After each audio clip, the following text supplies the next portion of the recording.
자, 이게 이제 조금 녹화가 되다가 갑자기 화면이 죽어버려가지고 다시 이야기를 좀 드릴게요. 자, 그러면은 이게 이제 제가 여기 다 적어놨는데, 예. 그러니까 입증과 반증 이렇게 두 가지로 아까도 설명드렸던 것을 한번 요약을 해서 정리를 할 수 있는데, 입증이라는 것은 아까도 이야기했다시피 가설이 참이라고 했을 때 그 가설에 부합하는 어떤 현상이나 사실, 증거들이 있을 경우가 입증이 되는 것이죠. 예.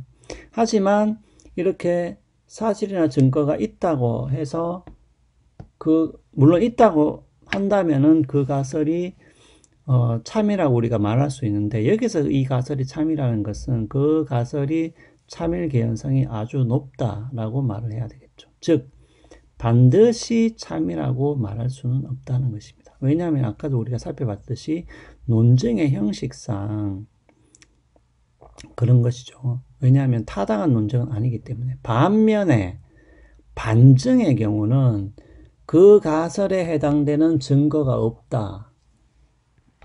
오히려 그 가설과 배치되는 어떤 증거가 있다라고 했을 때는 적어도 그 가설이 false, 틀렸다고 말을 할 수가 있고, 요 경우에는 논증의 형식상 타당한 논증이 되는 것이죠. 자, 그렇다면은 우리가 입증의 부분에서는, 그러니까 가설이 옳다라는 것을 입증하는 부분에서는 적어도 우리가 증거나 사실을 발견을 했더라도 그것이 100% 반드시 참이라고 말을 할 수는 없겠지만, 반증의 경우는 그 가설에 대치되는 증거가 발견되었을 때, 혹은 그러한 증거가 없다고 했을 때는 그 가설이 틀렸다라고 확실하게 말을 할 수가 있겠습니다. 논증의 형식상. 하지만 반증의 경우도 반드시 그런 것은 아니라는 점을 여러분들이 좀 알아는 두셔야 됩니다. 자, 왜냐하면은 이런 것이죠. 우리가 가설 같은 경우에는 반드시 가설이 하나만 있는 것이 아니라 그 가설을 보조하는 가설이 있어서, 예를 들면은 H가 옳고 그리고 O도, 이게 보조 가설을 O라고 합시다. O도 옳다. 즉 뭐냐면은 H가 옳고 그리고 O도 옳다면 11월 말 확진자 수가 2배가 될 것이다. 이런 식의 가정문을 구성해 볼 수도 있잖아요. 그렇죠? 예. 왜냐하면 가설이라는 것이 반드시 딱 한 문장만 존재해야 되는 것은 아니기 때문에 그렇죠. 그러니까 여러 가지 가설들이 서로 어우러져서 그 가설들이 모두 참이라고 가정했을 때 바로 이러한 현상이 나타난다라고 우리가 말을 할 수도 있기 때문입니다. 자, 그러면은 논증의 형식상 이렇게 가설과 보조 가설이 모두 오를 때 이런 현상이 일어난다고 말을 했을 때, 만약에 이런 현상이 일어나지 않았다라고 한다면은 그러면 요 전체가 다 참이 아니다라고 우리가 일단은 논증의 형식상 기술을 해야 되겠죠. 그런데 이렇게 H and O라는 요 복합 명제를 전체적으로 다 부정을 하게 되면은 결론은 뭐예요? H가 옳지 않거나 O가 옳지 않다라는 결론을 우리가 얻게 됩니다. 자, 그 말은 뭐냐 하면은 어떻게 되는 거예요? 그러면은 H가 옳지 않은 것인지 O가 옳지 않은 것인지를 다시 결정을 해야 되는 문제에 부닥친다는 것이죠. 자, 그 말은 뭐냐 하면은 요 두 가지 가설이 옳다면은 Q라는 현상이 나타난다고 했을 때, 이 Q라는 현상이 나타나지 않았다면은 우리가 거기서 얻을 수 있는 결론은 H가 옳지 않거나 O가 옳지 않다는 결론을 얻기 때문에, 도대체 둘 중에 정확하게 얻은 것이 옳지 않은 것인지 아니면은 둘 다 옳지 않은 것인지를 요 논증 안에서는 곧바로 결정할 수가 없게 되는 것이죠. 자, 그러니까 반증의 문제에서도 바로 이러한 문제가 있다는 것을 여러분들이 알아두셔야 되겠습니다. 예. 자, 그래서 우리가 가설연역법의 기본적인 성격에 대해서는 이 정도를 일단은 설명을 드리면은 어떤 기본적인 사실은 충분히 전달이 된 것이죠. 자, 그러면은 시간이 자, 그러면은 명제 논리 조금만 더 보충을 해서 설명을 좀 드리도록 하겠습니다. 자, 아이고 요렇게 좀 배치를 할게요.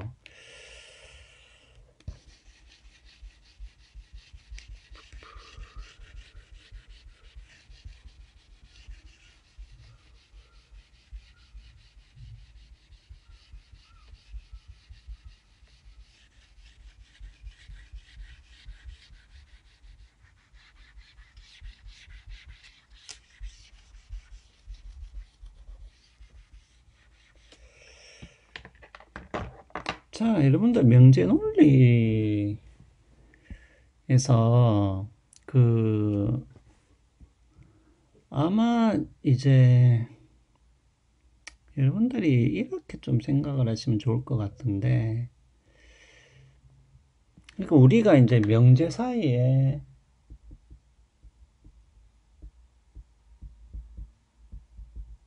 관계에 대해서 이야기했잖아요. 만약에 뭐 철수가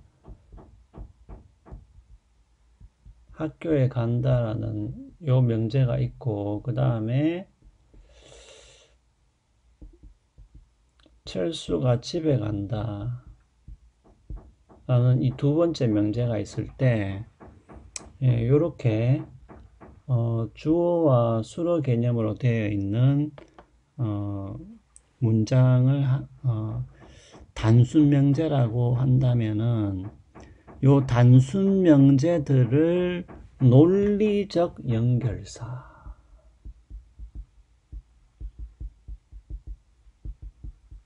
요 논리적 연결사라는 것은 and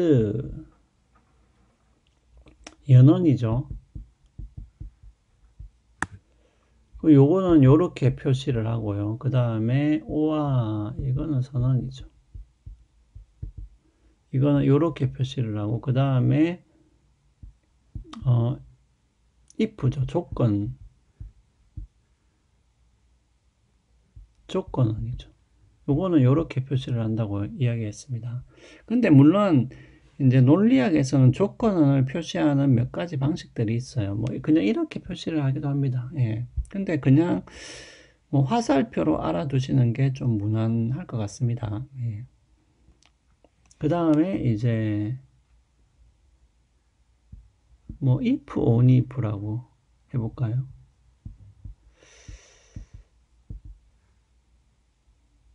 이거는 논리적 동치를 이야기하는 건데, 요거는 이렇게 쌍으로 논리적 동치를 표시하는 걸로 보시면 되겠습니다. 자, 그런데 그 다음에 not이 있죠. not은 그냥 뭐 물결 모양으로 표시해도 되고 그냥 이렇게 표시해도 되고 상관은 없습니다. 예, 크게 뭐 그거는 논리학 책을 보시면은 뭐 또 그런 식으로 표시가 되어 있기 때문에, 그러니까 요렇게 물론 사실은 조건은 같은 경우에는 이것을 다시 연언이나 선언으로 바꿔서 쓸 수 있기 때문에 실제로는 뭐 요렇게 not하고 and or와, 왜냐면 요거 두 개는 다 요걸로 바꿔 쓸 수가 있거든요. 예. 그래서 and or와 not 정도로 보셔도 되겠습니다. 이렇게 단순 명제를 논리적 연결사로 이어서 결합시켜 놓은 것을 복합 명제라고 이야기를 했습니다. 그래서 만약에 P, 뭐 AND로 만약에 이렇게 이었다 합시다. 그러면은 P 이고 그리고 Q이다 이렇게 되는 것이죠. 이게 이제 소위 말하는 복합 명제가 되는 것이죠. 자, 그러니까 제가 봤을 때는 여러분들이 여기까지는 이해를 하신 것 같아요. 이해를 한 것 같습니다. 예. 이해를 했죠? 한 것 같은 게 아니라. 예. 여기까지는 이해를 한 것 같아요. 그 다음에는 이제 남은 게 뭐냐 하면은, 제가 이야기를 드렸잖아요. 그러니까 그 다음에 남은 게 이제 진리값이라는 개념인데, 이 진리값이라는 개념은 그냥 진리값은 두 가지, 일단은 지금 당장은 두 가지밖에 없다라고 여러분들이 알아두셔도 되겠습니다. 두 가지 외에 더 있다라고 뭐 주장을 할 수는 있는데, 일반적으로 뭐 거기까지 꼭 알 필요는 없고요. 일단은 진리값은 참 아니면 거짓이다. 이렇게 두 가지로 알아두시면 되겠습니다. 자, 그러면은 똑같아요. 여러분들 단순 명제의 진리값은 두 가지밖에 없습니다. 참 아니면 거짓. 그런데 재미있는 것은 복합 명제의 진리값도 참 아니면 거짓밖에는 없어요. 왜냐하면은 복합 명제의 진리값은 따로 단순 명제, 요게 복합 명제고 요게 단순 명제잖아요. 요것도 단순 명제. 요거는 연결사고.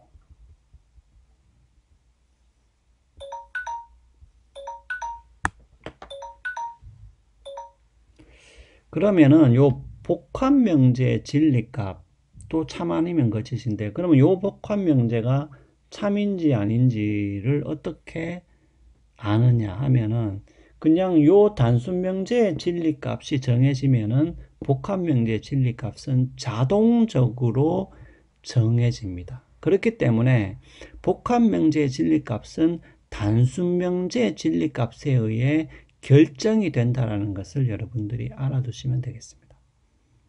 자, 그러면 남은 것은 이거밖에 없겠죠. 그러면은 이렇게 복합 명제, 이걸로 이은 복합 명제, 이걸로 이은 복합 명제, 이걸로 이은 복합 명제, 그 다음에 이걸로 이은 복합 명제의 진리값을 정하는 방법을 여러분들이 아시면 되겠죠.